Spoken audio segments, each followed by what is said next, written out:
What's up, crypto junkies? It's Jay, and welcome to ICO update video. We're going to talk about and break down all the ICOs that I've gotten involved in recently. I'd say since the beginning of the year, I think it is. The ones that I'm still in, pools, and the ones on the horizon, and really just take a look at what's going on with the overall landscape. I know a lot of people have been asking me about this. I've been dying to make this video for a while, so here's everything so far. Let's start with the very present, which ICOs that I'm in right now that are like still in ICO phase, haven't come out of ICO phase. Pure Mountain, Playchip, Zancoin, SharpPay, okay? Zancoin, a little bit longer of a play. SharpPay, I'm predominantly thinking of a quick dump. And if they actually launch and if they actually take off the way that they want, then I'm gonna reaccumulate after the initial, because there'll be a dump after it gets listed on exchanges, and then I'll reaccumulate the same amount for much, much cheaper, and then sit on those as, I wouldn't say a Hail Mary, but just hopeful thinking. 3 pools. I'm in 4 pools right now, 4 Prima pools. I don't know what the 4th one is, actually. That is Hydrograph or Hedrograph, Toller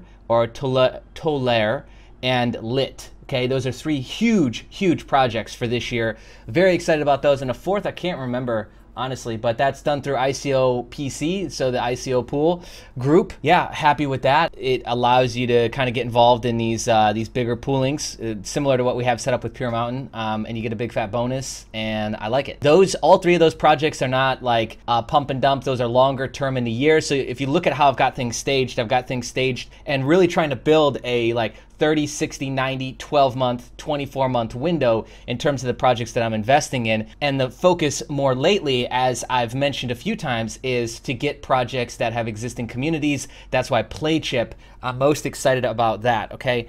Oh, actually, let me add one to this because this one is another. All right, let's talk about all of them. Let's make sure I got them all too. Is Invasio, Origami, DGTX, and Bankera are the 4 that I wanted to cover with you in this video. And we're gonna go through them one at a time. I talked about Invasio yesterday on the live stream. I'll link that video somewhere on this video, hopefully. Okay, so I want to start all the way at the beginning with Origami. So this is the Ethereum-based marketplace, let's call it. They had the payment gateway piece, they had the marketplace piece, and the piece for reviews, right? That came out, it launched on exchanges. It is currently on IDEX. It is on DDEX, Fork Delta, Wandex, Radar, and TokenJar. I have no clue what those last 3 are, honestly. They're currently running a promotion. I'm just looking in their Telegram. They're currently running a promotion on Crypto Dash, which was a really annoying exchange that kept spamming the fuck out of me in my email. So probably, I'm not on that exchange. I probably won't, want to get involved with something like that. But cool, they're getting the word out. They are on CoinMarketCap, showing down 12.94% for the day. Here's what I did with this, okay? I sold off as soon as it got listed, and I believe, what was that? What was it selling at? 50, 60 cents? Why don't I not guess and just pull up the data? Yeah, so let's go all the way back to the beginning. So, $1. 120 on Ethereum, that's about $1. Not with current value, but where it was at the time, it was like $1.80 to $1. That's what it was. And so I sold everything off from starting at $1, and I think I stopped selling right around 70 cents. Sold it all off and have been picking it back up at the bottom. I don't know why, but as soon as I saw it starting to dump, I knew that, a lot of these that aren't listed, that are listed on these smaller exchanges, this is what happens. So it had a nice run here, and we saw it run all the way back up after the initial kind of shock dump here, run back up to $1, and then slowly drop down and come all the way back down to where it's at now, which is 22,000. So what is that? 11 cents. 12 cents. Yeah, 11 cents. I got my money worth. I did well out of the ICO part of this, reaccumulate and sit on this as whatever you want to call it. Hail Mary, what if, a potential, if they keep doing what they say they're going to do. They keep posting updates, so they're going around and doing more marketing now, which is they're showing up to more events. They're doing more updates on the actual platform, Bootstrap API updates, bug fixes. They're actually working on the platform, and the next big thing that they're trying to do is bring on more marketplaces, essentially bring on more influencers who have products to sell that they can use on the network. My goal with this changed, definitely, but I'm happy with the results still. I'm happy to hold on to the coin. I'm still rooting for the project, still in a Telegram, and I think it's going to do very, very well because they're doing a great job at keeping everybody up to date on what's going on with the project. Okay, next, let's jump into the next one.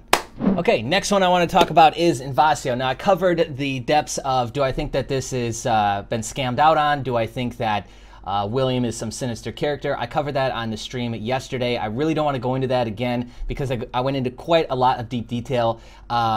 So just, I asked to check out that video. It's the tail end of that live stream. It's the one where I'm talking and launching about the Crypto Junkie merch. Let's talk about the price action itself and what happened. So here's what happened.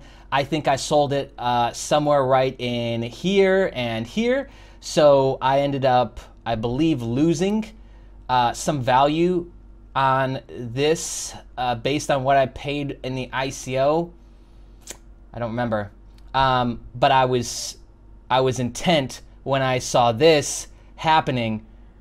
When did I sell this? What are we in? We're in July, right? It was May that I sold this. So let's go back. Okay, so I was back here. Oh, and it did actually have a nice ramp up here to 19,000. Is that 19,000? So what is that at now? It's at 3 cents. Very bad. I sold somewhere in here, somewhere in May. Yeah, it was around the end of May. So it was right in this strip here from the 15th through the 30th. So I lost money on this from what I bought in on the ICO, but now it's dirt cheap and reaccumulation has been, I've been buying back here at the bottom. So again, I cover kind of some of the conspiracy, not conspiracy, but theories about is the project legitimate? Is it actually going on? Is William just trying to collect all the coins and kick everybody out? All those things I cover in the other video. So if you want to know those angles, go ahead. This is definitely not what we were expecting with this, not what I was wanting with this at all. So this is an ICO project, or this is a, I guess, investment piece gone wrong. Okay, so now I was able to cut my losses and then accumulate some at the bottom at a much lower cost in case it does have that future that we were all planning for, all banking for. I still get in on that, and I've mitigated my losses there versus just holding this all the way down, sinking ship, and then still holding it down here. I can see why a lot of people are really, really pissed off. So good news is it's up almost 3% in the last 24 hours. Current value is 3 cents right now, and they just finished all their bounty payouts. Okay, this is the last update from June 23rd, and they you can follow along with them on Medium. Okay, William is always active in the Invasio group. They remade a new Telegram group which only has 1,000 people in it, and that's what they've got going on. So oh, there are a couple newer pieces. Okay, experimenting the future, protecting the current. Invasio comparing INV mail with other encrypted secure email servers. The thing that they're going to have to overcome now is they're going to have to bring on some really good marketing and some good people to help and get William out of the, get him out of the space. He doesn't really need to be there. Okay, so we need to get some other people talking. We need to get some people showing the product and get the price action back up. So, oh, this is great. And then this is a video interview with Daniel Brace, and they're talking about, yeah, they're talking about INV mail. Okay, that's good news. So Invasio, big loss so far this year. Okay, now let's talk about DGTX. DGTX hasn't really changed much since it launched. I believe I paid a penny for the coins when I bought them because I ended up with a shitload and I don't remember spending a lot of money. What happened there is still sitting on these, and I've been picking up more quietly now that it's down to a fraction of a penny, but it's up 9% for today, which is great. But this one I am still very, very excited about, and it's because they needed to build out the platform, and they're still building out the platform. So we see the price action isn't that bad. In comparison to, I'm about to show you BNK next, which is f***ing awful. This one really is not that bad at all for an exchange. Now, this is a future-based exchange that hasn't happened yet, that really we're just operating off of updates. Speaking of updates, here's Adam Todd, and what he updates in this video is that they've now gotten up to 7 full-time devs, and he is jacked, essentially, about what they're going to launch. They want to be launching in Q4 of 2018 still, their exchange. Some of the things that they've been talking about are not on any other exchange. I'm very excited about this exchange. All they have to do is launch and have it not be buggy as fuck, have it not be super slow and crash all the time, and this will be a winner. Meaning that we will see, as investors, positive ROI on this coin. Now, if you decide to sell or continue to hold, that will be entirely up to you. But this one, I'm feeling good about still. Okay, so this is one that I'm still happy about. Again, lower barrier of entry to get involved in this one because the price was so low, and I've just been steadily accumulating. So nothing's really changed there. Next, let's talk about Bankera and end it there. Hold on. Okay, let's talk about Bankera. This is by far the worst. No, Invasio is the worst performer. This is pretty close to that. And off the top of my head, I'm sorry, but I don't remember what I bought in at. I just know that it's gone down at a pretty epic rate since it launched. So let's look at something. What is this? That's 1 month? Hour? 4 hours. 1 hour. It has gone down really quick. Wait for it. Wait for it. Oh, no, that's wick. That's wick action. Yeah, going back from the beginning, we're like way up here, spiked into 2,000 sats, and here has been this last like month, just tragic. So what I did with this is I sold out late, and I'm pretty sure I took a loss on this. When did I sell? I was selling through June. So yes, I took a loss. I was selling at 1,000 sats, which what is it at now? It's at 62. Yeah, so at 1,000. Yeah, I lost because I think I was paying 3 cents a coin during the ICO. And I accumulated quite a bit, a couple 100,000 worth. Still believe in the project, but it's, you know, they launched in June. It's an exchange, and they haven't launched the exchange. This is still sitting there. This is still sitting idle. And I know, like, if you've been following the Bankera project, SpectroCoin, you use SpectroCoin wallet, you have the, you know, crypto-backed debit card, and you're able to convert a lot of fiat currencies to cryptocurrencies. Like, they got a lot going on. The platform is solid. I love the platform. The exchange, however, has not moved. They do a great job at still keeping up to date on the blog, which is just blog.bankera.com.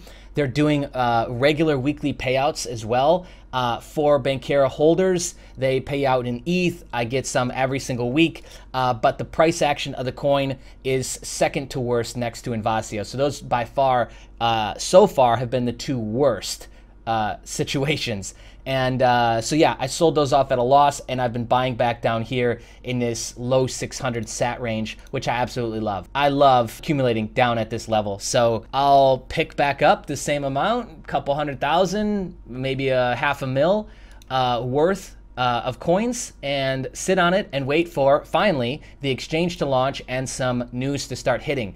I have some assumptions overall on what's going on with a lot of these ICOs, because I'm in a lot of Telegram groups, and there's a lot of people complaining right now that everybody's kind of sitting on updates. None of the ICOs are wanting to go out on the exchanges. They're stalling, they're running t-shirt contests, and they're essentially not wanting to do what they said. Like, they were supposed to be already out on exchanges. WTF, guys. They don't want to launch because they already know what's going to happen. If you want to make money off of this, just chill out and wait. I know it sucks, but if you want to make money off the ICOs that you're in right now, and they haven't launched, and that's the game that they're playing, is that the crypto market, the sentiment is pretty much down still right now. ETH is weak and down, so they do not want to launch that coin because it puts them at risk. It makes the whole project vulnerable, and they're not going to be able to pull any money out of it anyways to cash in, even over-the-counter trades, to get that ETH moving into production and get those projects moving forward. So it's in their best interest to wait. I would agree with a lot of you that are saying, hey, I wish they would just be honest and say the market sucks, we're going to wait.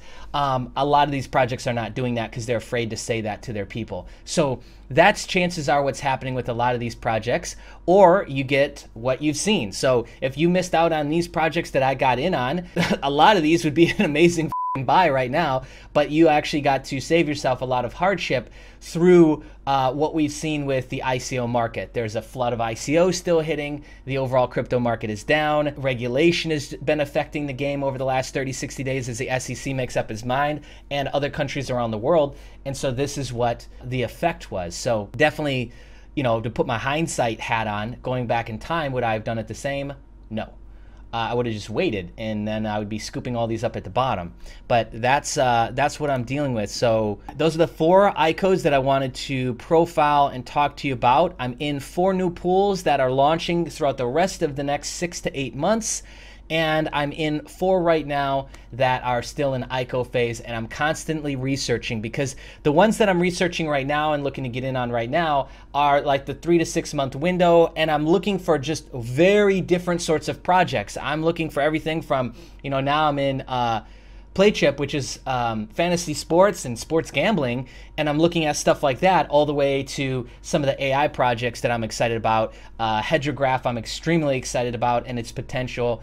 Peer Mountain I'm extremely excited about and its potential. You see, I've completely changed up my strategy, and it's only because I'm able to, I guess, discern and see like, hey, okay, this isn't working. It's not leading to the result that I want. Let's make a change, and then effectively make that change and make those moves so that I keep getting closer and closer to the result that I want. And I'd say that ultimately, I think that's the best way to go with ICOs. I think a lot of people go into ICOs with the wrong mentality. They put all their $50 or $100 into one ICO, and they think that that's going to make them rich. It's the same thing that we saw with the startup and internet bubble up in the early 2000s and up until now with the startup bubble is or startup space. You know, I call it a bubble. I don't mean that in a nefarious or condescending way, but in those markets, it's the same thing. You know, you got people all the time investing their last money, overextending themselves, taking out loans, lines of credit to invest in these things, and that's a very risky game. So what I would suggest is it's a smarter idea to maybe diversify yourself out a little bit and to start to pay attention to some human behavior stuff, mass psychology stuff that is affecting the market, especially in times like right now, and put that into play for you, my friends. All right, that's it for this video. If you like it, and you like this update, smash the like button. If you like what we're doing on the channel, go ahead and subscribe and click the bell notification so you get all of our alerts and updates. And be on the lookout because I'll be dropping some more juicy videos for you on the channel very soon, my friends. See ya.